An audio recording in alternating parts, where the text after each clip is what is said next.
Hey guys, Annette here. I have a cooking video for you guys finally. I'm going to show you how I make Zuppa Toscana soup. It's very similar to the Zuppa Toscana that is at that famous chain restaurant. It's one of my family favorites, and so I thought I'd share it with you guys. I'll go over the ingredients and then we'll get cooking. So you're going to need 1 pound of Italian sausage. This is bulk Italian sausage from one of my local grocery stores that makes it in-house. I believe it's just mild Italian sausage. If you want your soup a little spicier, go ahead and use hot Italian sausage. If you can't find bulk, get a pound of link Italian sausage and just remove the casings. Then we have about 3 large organic russet potatoes. The famous chain restaurant uses russet potatoes in theirs. I have made this recipe with red potatoes and Yukon Golds before, and it turns out fine, but the little ribbons of russet potato skin in the soup kind of give it a little extra texture. You're going to need 1 large onion, diced. That right there in the little brown bowl is 3 slices of bacon that I have chopped. This is bacon that I cooked a few days ago and had it in the fridge. When I make this recipe, a lot of times I use raw bacon and render it off in the pan, but I had these 3 pieces left over in the fridge, so I decided to chop them up and use those.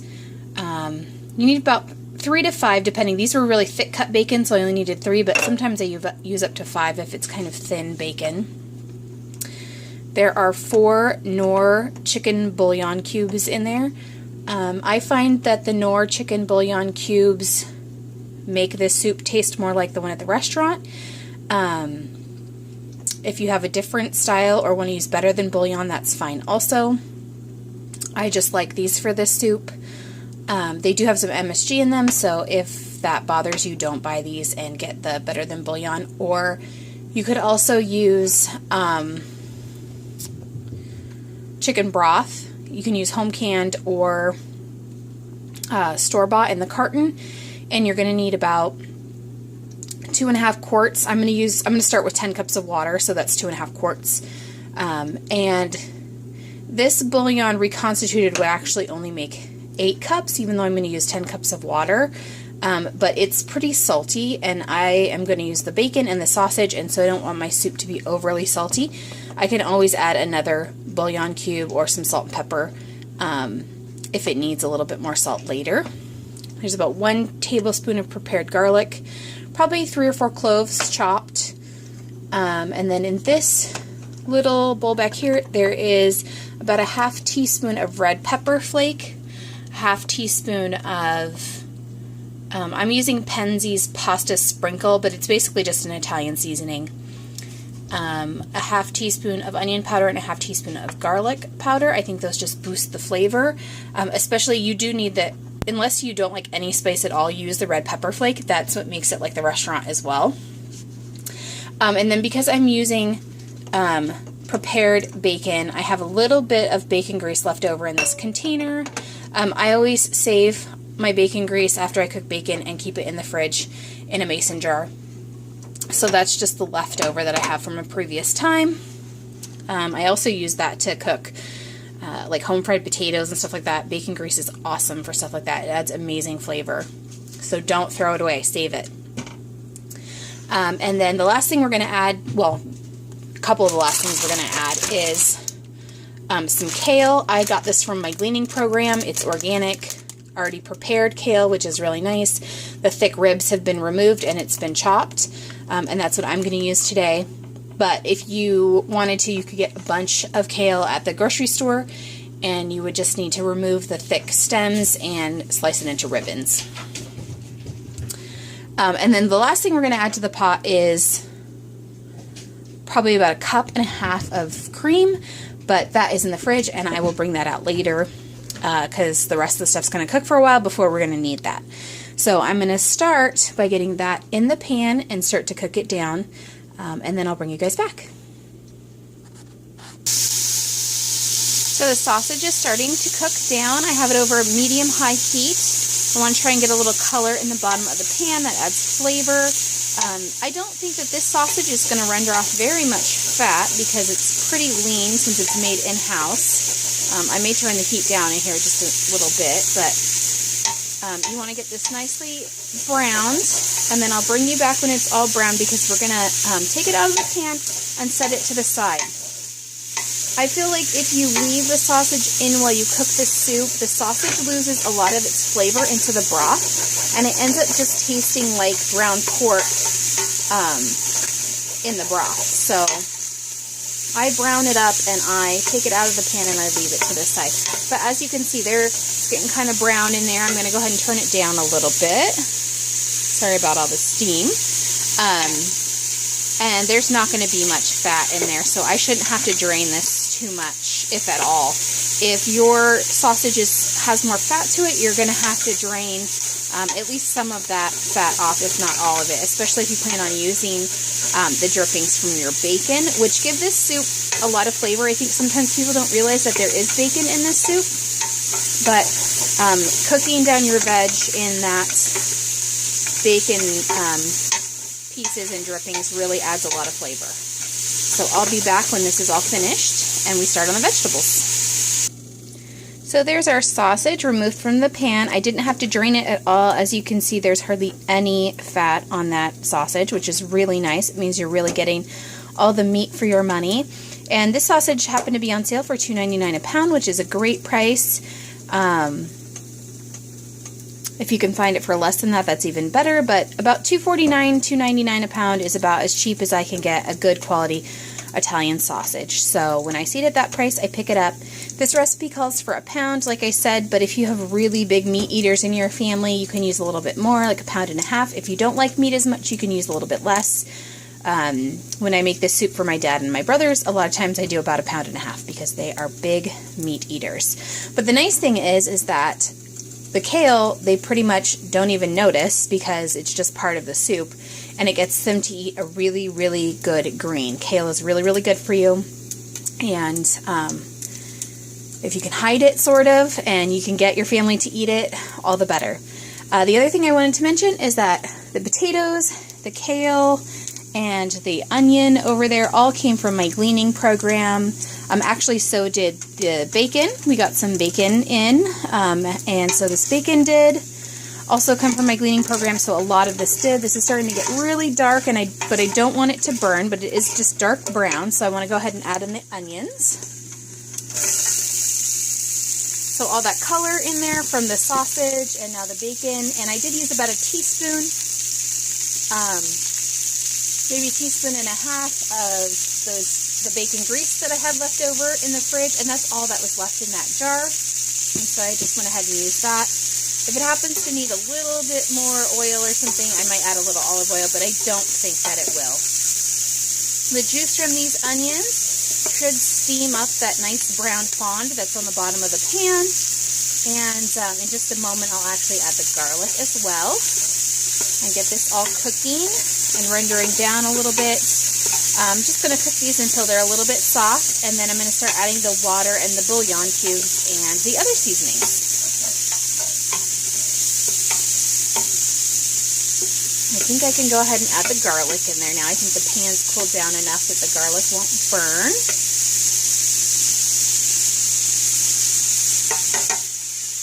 So just get that prepared garlic right in there. Sorry about the noise. And stir that in too. And this is starting to smell so good. After this cooks down just a bit and I start to add everything else, I'll bring you guys back. So I'll see you in just a few seconds. Alright, so the onions have sweated down a bit. They have gotten up most of that fond from the bottom of the pan. And I'm going to add the seasonings in right now. Just put those all in there. Give them a quick stir. And then we're going to add the water as well. And then the bouillon cubes will go in. And we will bring this up to a boil to dissolve those bouillon cubes and add our potatoes. So this right here is an 8-cup measuring bowl of water. I can get it with one hand. It's pretty heavy. Add that right in there. And then I'm probably going to add 2 more cups as well, but I just wanted to get this in and show you guys that. So there it is. That color in the pan already gives the liquid some color. And we're going to go ahead and add in those bullion cubes. Like I said, if you want to use broth or better than bullion, that's completely up to you. Those are 4 knorr bullion cubes, just the chicken flavor. So I'm going to put another couple cups of water in here. And I'm going to bring this up to a boil, and then I'll decide if it needs even more water once I get the potatoes in. And we'll give it a little taste and see if it needs another bullion cube or not too. So I'm going to let those dissolve, and I'll put in then 2 more cups of water, and I'll be back in just a moment. Okay guys, I have this soup at a boil. I've tasted the broth. It tastes really good. Plenty of salt right now. Not overly salty though, which is good. And I did go ahead and add another 2 cups of water. So all together, besides the 2 cups I told you about before. So altogether there are 3 quarts of water in here, or 12 cups. So if you're going to use broth, make sure you buy 3 quarts of chicken broth, or use 3 quarts of your home canned chicken broth. But 4 bullion cubes was still good. It didn't need any extra of the knorr bullion cubes. If you're using better than bullion, you're going to have to just taste it and see if you need more or if it's good the way that it is. I'm going to go ahead and add in these potatoes now. Like I said, these are organic russet potatoes, like baking potatoes. They were pretty large, and I just cut them in half and then cut them in about, see if I can get these in here without splashing this boiling water. There we go. I cut them in about 1/4 inch slices or so. They don't have to be perfect. I'm going to make sure this kind of comes back up to a good simmer. I'm going to put the lid on it, and I'm going to let these potatoes simmer about 20 minutes or so until they're nice and tender. The great thing about this soup is that it doesn't take very long. It's not one of those soups that you have to cook all day long on the stove. So these potato slices shouldn't take long, probably about 20 minutes, like I said. And then I'll come back after these are nice and tender. We will add the kale. I'm probably going to add the whole bag of kale. It cooks down quite a bit. This bag said on the back that a serving is 3.5 cups, and they said that there's 3 in there, so there's about 10.5 cups of kale there. That might be a lot for your family for this size of soup, but I really like it, and it does cook down a lot, like spinach or any other green. If you really don't like kale, you can use Swiss chard or spinach in this recipe, but the chain restaurant that makes this does use kale, and I like it and don't have any problem with it, so I go ahead and use the kale. And when we add in the kale, we're actually going to add back in our sausage. As you can see, there's no grease like on this at all. If yours was a little greasy, you might want to drain it some more because you don't want your soup to be too oily or greasy, because you are going to add some cream in there. And after the kale and sausage cook for about 5-10 minutes or so, you add in the cream, and that just finishes it off, and then you're ready to serve. I'm going to shred a little Parmesan cheese on the top of mine, and I'll show you that when we get to that point. If you were going to serve this to your family, you could definitely do some garlic bread or breadsticks. Noreen's Big Batch Pizza Dough makes great breadsticks, so you can make breadsticks just like the chain restaurant if you wanted to. And a nice Italian side salad goes with this also really well. Usually when I serve it to my family, if I have people over, that's how I do it. I make a big Italian salad up and some bread, and we have soup, salad, and bread just like the restaurant. But tonight I'm just going to do the soup, and I actually have some Panera tomato like the sun-dried tomato bread from Panera from my gleaning program. So I'm probably going to just toast up some of that with some butter, and I will have a slice of Panera bread and this soup, and that will be more than plenty for me. But when this has simmered, like I said, I'll bring you guys back and show you guys what that looks like. So we'll be back in just a little bit. Probably just a few seconds for you guys. Alright guys, my potatoes have simmered away. They probably took about actually only 15 minutes to get nice and tender. They will break apart a little bit. That's okay. You just want to stir them gently.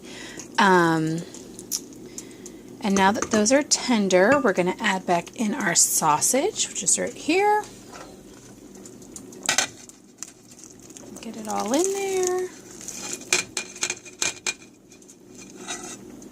And I'm going to open up that bag of kale right there and start adding that. I am going to pause you guys for 1 second because I don't have that opened and I need 2 hands to do that. So give me just 1 second and we'll start adding the kale as well. Alright guys, got the kale open. We're going to start adding that. I'm probably going to have to put some in, kind of stir it down in there, and then add some more. And like I said, this will really cook down, so even though it's going to fill the pot here probably, it will cook down and get a lot smaller.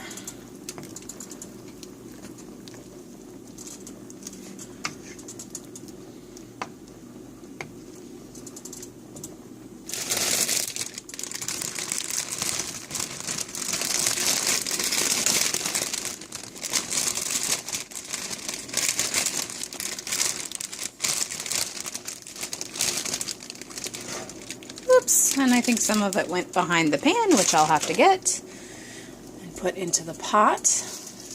But let's start getting this cooked down. I'll put the lid on this, give this some time, probably about 5 minutes or so, just to wilt down this kale, which is already starting to shrink down a little bit.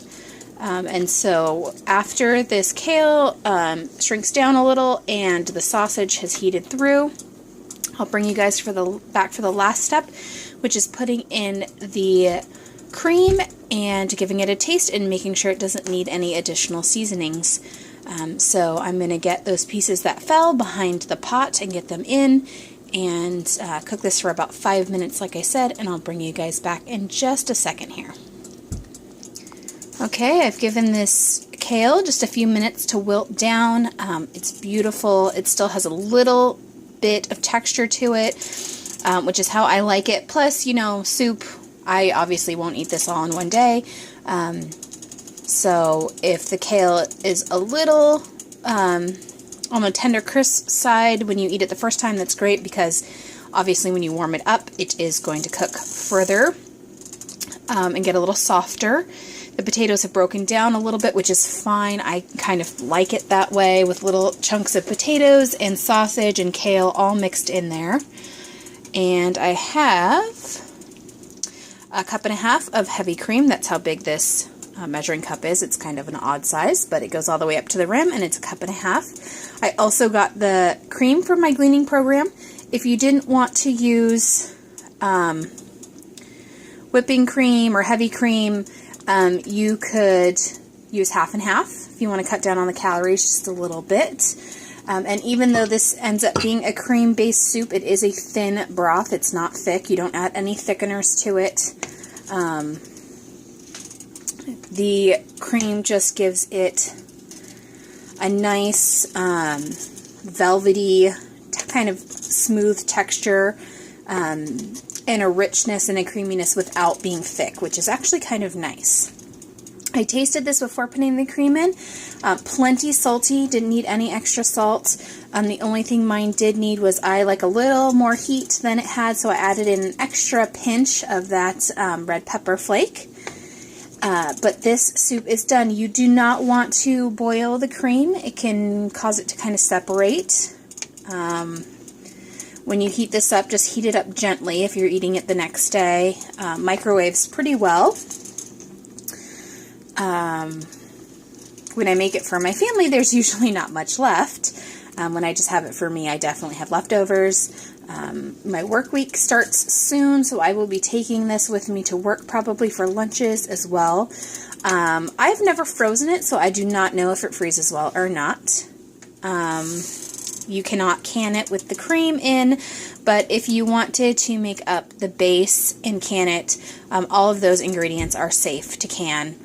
I mean, the bacon, there's no real ruling on that. It's considered unsafe because they've never tested it, but it's such a small amount and so much that I wouldn't really worry about it too much. So if you did want to can this, you would have to do it either for soup or for meat, following the guidelines on the National Centers for Home Food Preservation, and you'd have to add the cream when you warmed it up.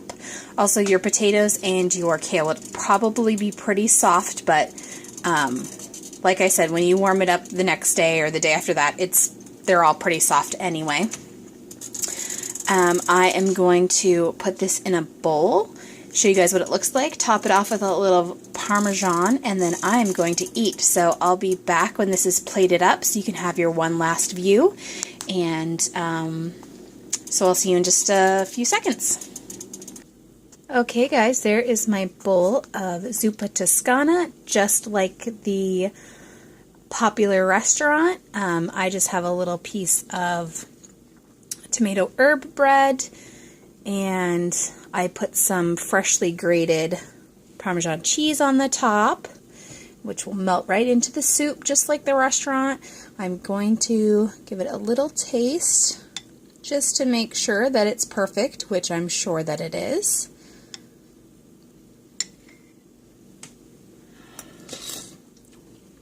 Very hot, so be careful, but that tastes delicious. Just like the restaurant, only made at home. Pretty easy, under an hour. Probably take you longer to get the family ready, out the door, and order, and you could just do it at home in the comfort of your own home. This is really delicious. I hope you guys give it a try. I will leave the recipe in the description box below. Yeah, and I hope you guys like it. I'm hoping to do some more cooking videos for you guys. If you like these, please leave me a comment, like, and subscribe. I love to hear from you guys, so comment to your heart's content. If you have any suggestions of what you'd like me to cook, please let me know. I do know that pot pie for sure is on the list, and maybe a couple other things. But I was making this, and I thought that I would turn the camera on and show you guys how I do it. I hope you guys have a great day, and until next time, I'll see you later. I'm going to show you guys one more thing. I got to go to Pike's Place Market with a good friend of mine who's going to be leaving the state soon, and I just had to show you these flowers. If you're ever in Seattle and you get a chance, go to Pike's Place Market and get yourself a bouquet of flowers. These were $10. They're so beautiful. They had to be shared. So until next time, guys, I'll talk to you later. Bye.